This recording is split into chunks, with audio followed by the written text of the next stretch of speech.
Before we begin, make sure to subscribe to my channel for more real-life stories that hit hard and stay with you. I can still hear my heart that night. Not metaphorically. An actual thud, like my chest forgot how to hold itself together. I had accidentally picked up Sarah's phone. A notification popped up that wasn't meant for me, but found me anyway. I missed last night already. Wish I could wake up next to you again. That single sentence, casual and intimate, shifted the air in the room. My hands shook so violently I could barely breathe. I stared at the message, hoping it would disappear, hoping it meant something else, anything else.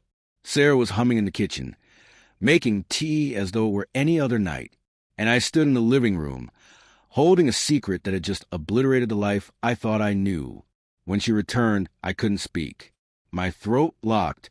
She smiled at me, warm, familiar, safe. That smile had once called me home. Now it burned. I simply handed her the phone. No words.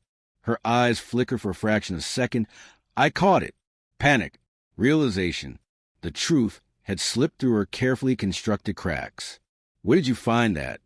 Her voice trembled, caught between guilt and defense. Your phone, I managed to say. She tried to explain. Something about a misunderstanding, an old work friend. But the message wasn't something friends send. I knew it. She knew it. That night, we didn't argue. We didn't even raise our voices. We sat in the same room, quiet, yet miles apart. The clock ticked like a countdown, marking the gap between who we had been and who we were about to become. The next days blurred together. She slept on the couch, claiming it was to give me space. I didn't argue. I was too exhausted to care. My body moved, but my mind replayed that one sentence on loop.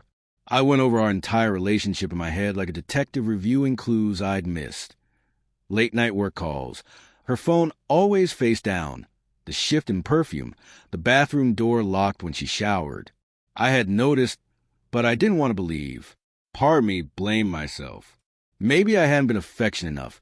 Maybe I'd grown too comfortable, too quiet. We'd been together 6 years, married 3. I thought stability meant security. I thought love settled naturally. I never imagined it could fade into something so fragile, replaced by a stranger's words. About a week later, I decided I couldn't stay in that fog any longer. I asked her to sit down. Just tell me the truth. I said, calm, steadier than I felt. She looked at me with eyes that seemed worn from pretending. Then she spoke the words I'd both feared and needed. Yes, I've been seeing someone. I didn't react. I didn't yell. It was strange. When the truth finally lands, the pain loses its sharp edge. It becomes heavy, quiet. Why? I asked. She hesitated. I don't know. It just happened. I didn't mean to hurt you. She didn't intend to, but she did. And it wasn't only about another man. It was every moment she had looked at me and chosen silence over honesty. I walked to the balcony and stared at the city lights. My mind kept drifting back to when we first met. Her shyness. The way she'd text just to hear my voice. The belief that we were untouchable. Now, all I felt was distance. For weeks, I couldn't decide whether to stay or leave. Betrayal isn't a single event.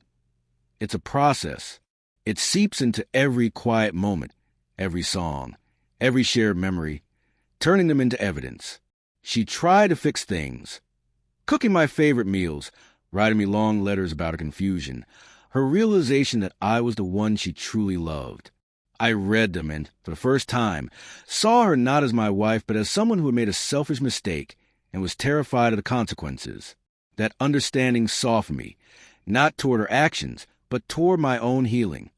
I started journaling, walking alone in the park, taking late drives with no destination. I wanted to feel something real again, even if it wasn't with her. Then one evening, while cleaning our shared desk drawer, I found a small envelope tucked behind old bills. Inside was a photo of her and him, smiling at a cafe I didn't recognize. The timestamp matched the day she had claimed to be at her sister's. That photo didn't break me. It freed me. It wasn't about doubt anymore. It was clarity, the kind that hurts, but also makes everything sharp and simple. I didn't confront her again. I didn't need to. I wrote a short, honest, final letter. Sarah, you once told me love is about trust and effort. I gave both freely. You chose someone else, and you're right. I can't keep giving what isn't respected. I hope you find what you're looking for, but I can't keep losing myself for giving you. I left the letter on the counter, packed a small bag, and drove to my brother's place that night. City lights blurred past me, and for the first time in months, I felt something close to peace. It's been 8 months. She's texted a few times, apologies, updates about working on herself. I don't hate her.